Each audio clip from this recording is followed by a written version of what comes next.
Hafta davomida O'zbekiston va jahonda ro'y bergan eng asosiy voqealar va yangiliklar sharhi bilan Taftish.uz. Assalomu alaykum.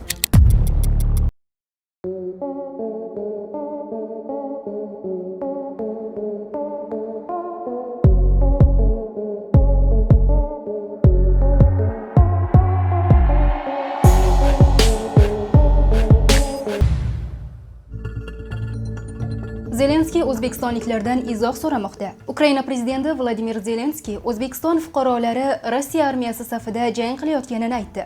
Bu haqda Zelenskiy o'zining Telegram kanalida ma'lumot berdi. Zelenskiy tegishli bayonotni 4-avgust kuni Volchansk yo'nalishidagi jang qilayotgan Ukraina harbiylari bilan uchrashuvdan so'ng berdi. Bu yo'nalishdagi jangchilar Xitoy, Tojikiston, O'zbekiston, Pokiston va Afrika mamlakatlaridan kelgan yollanma askarlarning urushdagi ishtirokini qayd etmoqda. Munosabat bildiramiz, dedi Zelenskiy.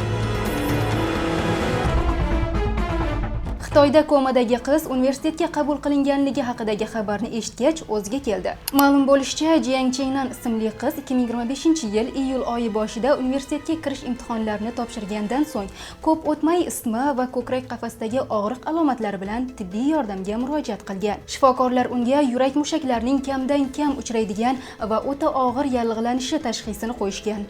Qo'qonda parkovka talashgan fuqarolar o'rtasida mushtlashuv sodir bo'ldi. Mazkur holat yuzasidan shahar ichki ishlar boshqarmasi xodimlari tomonidan tergovga qadar tekshiruv harakatlari olib borilib, ushbu shaxslarga nisbatan ma'muriy javobgarlik to'g'risidagi kodeksning 52 va 183-moddalari tartibida ma'muriy bayonnomalar rasmiylashtirilgan. Tramp maoshini nimalarga sarflashini aytdi. AQSh prezidenti Donald Tramp o'zini maoshini ehson qiladigan yagona prezident deb atadi.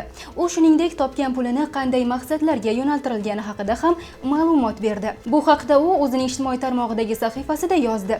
Amerikalik yetakchining yozishicha, u maoshini ehson qilayotgan yagona prezidentligidan faxrlanadi. Ichki ishlar vazirligi tomonidan e'lon qilingan qonun loyihasiga ko'ra tonirovka uchun yozda arzonlashtirilgan narx joriy etilishi mumkin. Loyiha bilan Vazirlar Mahkamasining tusi o'zgartirilgan oynali avtotransport vositalaridan foydalanishni tartibga solish chora-tadbirlari to'g'risidagi qaroriga o'zgartirish kiritish rejalashtirilmoqda. Ruxsatnoma narxi jismoniy va yuridik shaxslar uchun bazaviy hisoblash miqdorining 1 baravar miqdorida bo'ladi, ya'ni 412 ming so'mni tashkil qiladi. Falastinlik qizchaning bosh suyagiga Isroil dronidan otilgan o'q tiqilib qoldi. Ammo qizchaga zarar yetmagan, Allohning mo'jizasi bilan tirik qolgani aytilmoqda. Jennifer Lopesning konsertiga chiptalarning 70%ni xorijliklar sotib olgani aytilmoqda. 7-avgust kuni Toshkent shahridagi Bunyodkor stadionida amerikalik mega yulduz Jennifer Lopesning konserti bo'lib o'tdi. Ushbu tadbir uchun 25 mingta chipta sotilgan bo'lib, shundan 15 mingdan ortig'ini yoki 68%ni xorijliklar sotib olgan. Bu haqda Axborot 24 dasturi xabar bermoqda. Qayd etilishicha, mamlakatlar bo'yicha 7,5 mingta chiptani Rossiya fuqarolari, 2,5 mingdan ortig'ini Qozog'iston fuqarolari sotib olgan. Qolgan xaridorlar Yevropa va boshqa mamlakatlardan bo'lgan.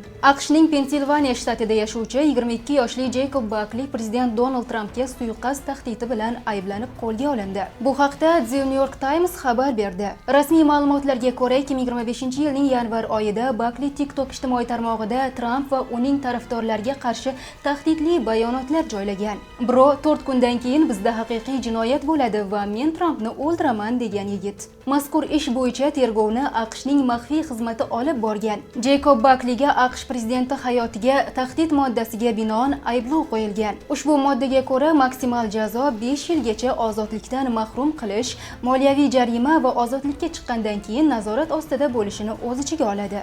Yaponiyada 28-avgustdan 5-iyulga qadar 9500 dan ortiq odam issiqlik urushi bilan kasalxonaga yotqizilgan. Ulardan 18 nafari vafot etgan deb xabar berdi o't o'chirish boshqarmasi. Alisher Qodirov nishonida endi Jennifer Lopes. Deputat Alisher Qodirov jamiyatda barcha qatlam vakillariga nisbatan bir xil bag'rikenglik tamoyillarini qo'llash zarurligini ta'kidladi. Biz Jennifer Lopesga qanday kiyinishni o'rgatmaganimizdek, e'tiqodli ayollarimizga ro'molni qanday o'rashni o'rgatish, ularning shaxsiy tanloviga aralashish to'g'ri emas.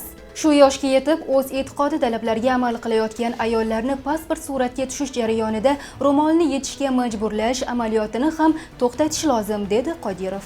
AQSh prezidenti Donald Trump 15 avgust kuni Alyaskada Rossiya yetakchisi Vladimir Putin bilan uchrashishini ma'lum qildi. Men Amerika Qo'shma Shtatlari prezidenti va Rossiya prezidenti Vladimir Putin o'rtasidagi uzoq kutilgan uchrashuv kelasi juma 2025-yil 15 avgust Alyaska buyuk shtatida bo'lib o'tadi. Qo'shimcha tafsilotlar keyinroq e'lon qilinadi deb yozgan u. Bundan biroz oldin Trump Oq uyda jurnalistlar savollariga javob berar ekan, Rossiya va Ukraina o'rtasidagi potensial tinchlik kelishuvi qandaydir hudud almashinuvini o'z ichiga olishini aytdi.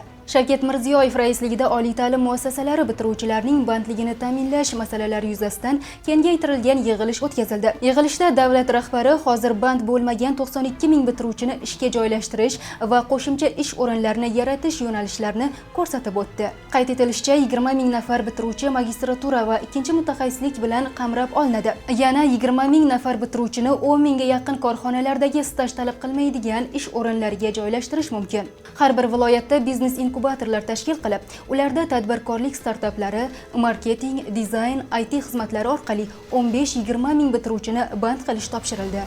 Bugunchalik sizlarga yetkazmoqchi bo'lgan xabarlarimiz shulardan iborat edi. Taftish o'zini kuzatib boring, ko'rishguncha.